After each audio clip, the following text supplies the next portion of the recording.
में हुए आरटीआई जोहत्कार पर हमले के मामले में अभी तक कोई गिरफ्तारी नहीं हुई है। पुलिस की 4 टीमें कसूरवारों को दबोचने के लिए लगातार छापे मार रही हैं। हमला 21 दिसंबर को हुआ था। नामालूम हमलावरों ने जोहत्कार पर हमला किया। बुरी तरह जख्मी आरटीआई जोहत्कार के पैरों में कीलें ठोक दी गईं। शदीद जख्मी जोहत्कार का जोधपुर के अस्पताल में इलाज जारी है। हमला 21 दिसंबर को किया गया था।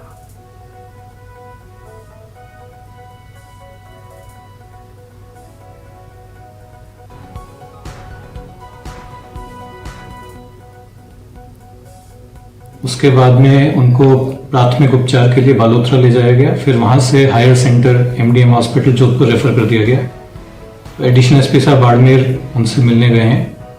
वहां से उन्होंने बताया कि वो आउट ऑफ डेंजर हैं, उनका इलाज प्रॉपर्ली चल रहा है। इसमें हमने जो गंभीरतम धाराएं हैं उसमें अभियोग पंजीबद्ध कर लिया है।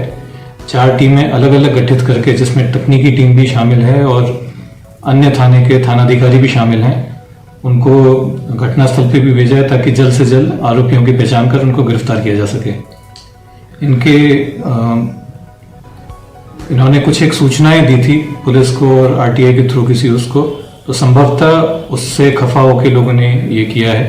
तो इस चीज की बहुत सूक्ष्म और गहन अनुसंधान पूरा किया जाएगा। और सीधे रुख करेंगे बाड़मेर का। हमारे साथ मौजूद हैं हमारे नुमाइंदे प्रेमदान। बेहद डरावने वाली ये तस्वीरें सामने आई हैं और सबसे अहम बात यह कि अभी तक कोई इसमें गिरफ्तारी नहीं हुई है। तफ्तीश में क्या कुछ निकलकर सामने आया है, कहां पर इसका नोटिस लिया गया? देखिए, मैं आपको बताना चाहूंगा कि यह घटना जो है ये गिरा थाना क्षेत्र के परव गांव की है, जहां पर जो ये पीड़ित है ये जोधपुर से बाड़मेर अपने गांव जा रहा था। तो बस से उतरने के बाद में इसका अपहरण कर लिया गया।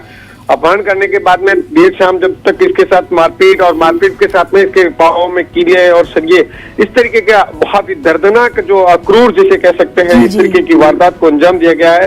रात के अंधेरे का फायदा जैसे ही सूचना मिली पुलिस को, उससे पहले आरोपी मौके से फरार हो गए थे। हालांकि मैं बताना चाहूंगा कि कुछ संदिग्धों को पुलिस ने उठाया है, उनसे कड़ाई से पूछताछ की जा रही है, लेकिन अभी तक मुख्य आरोपी जो है, जो इस वारदात में जो शामिल होते, उनमें से कोई भी अभी तक पुलिस के हाथ नहीं चढ़ा है। लेकिन लगातार अलग अलग टीमें गठित करके पुलिस अधीक्षक जो है उसके निर्देशानुसार दबी से दी जा रही है ताकि तत्काल प्रभाव से आरोपियों की गिरफ्तारी हो सके।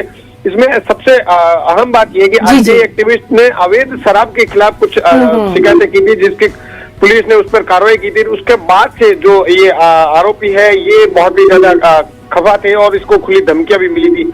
इसके बाद में इस तरीके की वारदात को अंजाम दिया गया है। जी हिना, प्रेमदान, आपसे ये भी जानना चाहेंगे कि इनकी अभी तबीयत कैसी है, क्या इनकी हालत है मेडिकल तौर पर? और दूसरी अहम बात ये कि इतना बड़ा वाकया हो गया, क्या अभी तक हुकूमत की तरफ से, पुलिस एडमिनिस्ट्रेशन की तरफ से कोई बयान सामने आया है?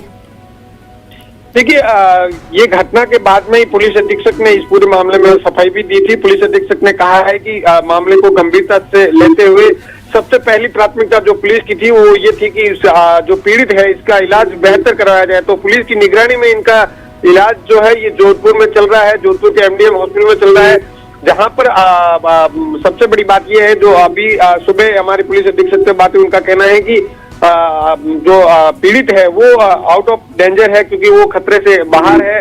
उसके 2 पांव तोड़ दिए गए हैं, एक हाथ में तोड़ दिया गया है।